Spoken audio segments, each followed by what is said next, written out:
яңалыклар чыгарылышы үз эшен башлап җибәрде. Студияда Алина Хисматуллина, исәнмесез? Арарат рестораны янды, тик яшүсмерләр анда керүен дәвам итә. Янган бина шәһәрдәшләр өчен тагын нинди уңайсызлыклар тудыра? Ачык люкка төшеп киткән бала белән видео-шоу шу уятты. Шул сәбәпле безнең иҗат төркеме рейдка чыгып шәһәр кыюларын тикшерде. Шоуда Раскольников, Нариманов һәм Елга порты урамнарындагы юлларны төзекләндерәчәкләр. Бу хакта мэриядә узган ачык тыңлауларда сөйләделәр. Анда юл билгеләре һәм кисәтүче светофорлар урнаштырылган, җәяүлеләр өчен юл кишүләре барлыкка киләчәк, яктырткычлар да куелачак. Хәзер ремонт эшләре проекты төзелә, аннары тендер үткәреләчәк. Эшләрнең төгәлләнү вакыты әлегә билгеләнмәгән, әмма реконструкция 1 ел дәвамында тәмамланыр дип күздә тотыла. Иң зур ремонт Нариманов урамында булачак. Улица была построена много лет назад. Несущая способность конструкции уже потеряла свое свойство, не несет уже данную нагрузку, которые ездят и грузовой здесь транспорт, выезжающий с предприятий прилежащих. То проектом была разработана полная замена существующей конструкции. Разбирается и вновь устраивается.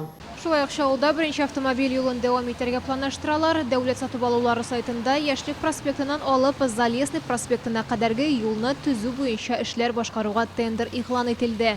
Техник эшләр кысаларында 700 метр озынлыктагы юл катламын яңарту, шулай ук билгеләр һәм яктырту, яңгыр кыюларын төзекләндерү каралган. Моннан тыш юл буен яшелләндерү эшләре дә башкарылачак. Төзелеш 2020 елның 5 сентябренә кадәр тәмамланырга тиеш. Беренче автомобиль юлын дәвам иттерү өчен 115 миллион сум акча бүленеп биреләчәк.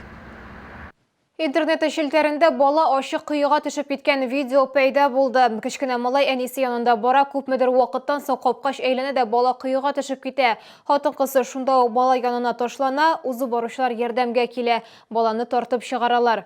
Башта бу хәл Татарстанда, аннары Чаллыда булган дигән хәбәр таралды. Әмма башкарма комитет моны кире какты. Шуңа да карамастан республика прокуратурасында бу хәл белән кызыксындылар. Безнең иҗат төркеме шәһәрдәге яңгыр кыюларының куркынычсызлыгын тикшерү максатыннан махсус рейд үткәрергә булды. Шоу-шу тудырган видео Чаллыда, хәтта Татарстанда да төшерелмәгән. Бу мәгълүматны республика прокуратурасында расладылар. Бу хәл Санкт-Петербургта булган дип аңлаттылар. Прокуратура Санкт-Петербурга подтвердила, что инцидент с падением ребенка в канализационный люк действительно произошел на территории северной столицы. В настоящее время там организована прокурорская проверка, выясняются все обстоятельства случившегося. Соответствующее сообщение размещено на официальном сайте ведомства. Чаллыдагы кыюларга килгәндә, безнең төшерү төркеме бу проблеманы инде беренче тапкыр яктыртты. Күп санлы мөрәҗәгатьләрдән соң аларның күбесе ябылды, әмма кеше сәламәтлегенә куркыныч янаучы кыюны табу кыенлык тудырмады. Шуларның берсе Табиев яр буенда урнашкан. Бу кыюны без яз көне төшергән идек. Ул вакытта кыю ачык иде. Хәзер аны ком белән күмгәннәр. Тирән булмаса да төшеп китәргә мөмкин. 47-нче комплекста урнашкан кыю турында да сюжетларның берсендә сөйләгән идек. Озак вакыт кыю ачык торды, хәзер капкачы бар. Месяца 2 не было. Сейчас вот закрепили, установили, и все можно. Спасибо. Без страха проходить. Биредән берничә метр еракта тагын бер кыю урнашкан. Ул иске такталар белән капланган. Закрывать надо. Крышки своровали, скорее всего, да? Дети же бегают. Дети могут провалиться в темноте, даже взрослый может провалиться. Ну, конечно, опасно. Это должно быть ограждение, быть обязательно. Аның эчендә чыбыклар күренә. Мөгаен кыюның хуҗасы электр компаниясе. Монда очракта хезмәт күрсәтүче оешмага мөрәҗәгать итәргә кирәк. Эльвина Андрова, Валерия Новожилова, Ленар Султанов, Яңалыклар. Фатирда көйік исе суларга кыйганы безнең редакциягә 11-нче комплекста яшәүчеләр мөрәҗәгать итте. Шәһәрдәшләр әйтүенчә, элеккеге Арарат рестораны бинасы һаман да уңайсызлыклар тудыра. Бина сакланмый, янгын калдыкларыннан тәүлек буена көйік исе килүе дәвам итә. Тулырак Эльвина Андрова сюжетында. Элеккеге Арарат ресторанының бинасындагы янгыннан соң ташландык объект тагын да популярлашты дигән эшләдә яшәүчеләр. Алар көн саен үз тәрәзәләреннән яшүсмерләрнең бина эченә керүен күзәтә.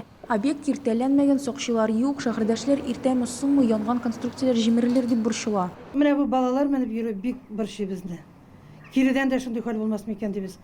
Менә тәрәзәне ватып, һаман да йөриләр бала-чагалар. Менәләр йөриләр. Инде лестницаны да кискәннәр, моннан барыбер дә Малайлар киләләр, менә шул мәктәп балалары. Бинага кирүү юллары ябылган, ишекләргә йозаклар иленгән, тәрәзәләр томаланган, эвакуация баскычының бер өлеше киселгән. Әмма әлеге чаралар яшүсмерләрне туктатмый, ди шәһәрдәшләр. Бина фаҗигадан соң беренче 3 көн генә сакланган. Әмма бу бердән бер проблема түгел, ди биредә яшәүчеләр. Ташландык объект янәшәдә урнашкан 11-32 һәм 11-31 күп катлы йортларда яшәүчеләргә уңайсызлыклар тудыруын дәвам итә. Аларның сүзләренә караганда, фатирларда һаман да көйү кисе, тәрәзәләрне ачу яки балконга чыгу мөмкин түгел. Менә бөтен җирне камап алды. Менә пожар менә монда чаклы булды, анда утлар. Ну, исләре һаман да бар аларның. İde iş oldu, onda iş var.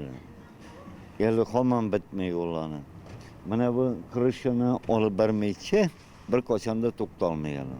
Шәһәрдәшләр фаҗига яңа кабатланыр дип курка, шуңа күрә корылманы сүтәргә, аңа кадәр объектны саклауны тәэмин итүне сорый. Чаллы хакимияте матбугат хезмәтенә аңлатуларынча, бина шәхси милек исәбендә, хуҗасы банкрот дип танылган. Аңа конкурс идарәчесе билгеләнгән, әмма аны ничек табарга, бу хакта җавап юк. Эльвина Андрова, Фәнис Ихсанов, Яңалыклар. 27 октябрьда Шаулда географик диктант дип исемләнгән дөнья күләм акция узачак. Быел Россиянең һәр төбәгендә һәм чит илләрдә 5нче мәртәбә үткәрелә. Шаулда белем бирү акциясенә 11-41 санлы мәктәпләрдә, 76-77 гимназияләрдә, 78 санлы лицейда һәм Шаулы дәүләт педагогия университетында кушылырга мөмкин. 41 мәктәптә катнашучылар алдында Арктика экспедицион үзәге президенты, сәяхәтче, полярник Владимир Чуков чыгыш ясаячак.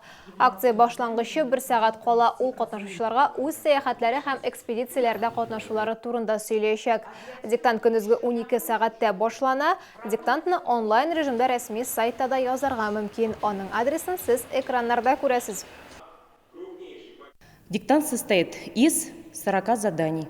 10 заданий – это базовые, самые простые, которые может знать каждый любой человек. Но 30 заданий, они повышенной сложности. Может прийти любой желающий, он получает уникальный номер. Бу сезгә ишрәсе соңгы мәгълүматыбыз иде. Мин Алина Хисматуллина сезгә күңелле яллар теләп сау булашам. Исән-имин булыгыз. Тотальная распродажа осени в фирменном магазине Polaris в ТЦ Sunrise-City. Только 5 дней. С 24 по 28 октября скидка 50% на все товары бренда Polaris и 30% на все телевизоры. Не упусти свой шанс. Реставрация и восстановление женской и мужской обуви. Замена натяжных стелек, перетягивание колодки, реставрация меха. Ждем вас 26-27 октября в молодежном центре «Шатлык».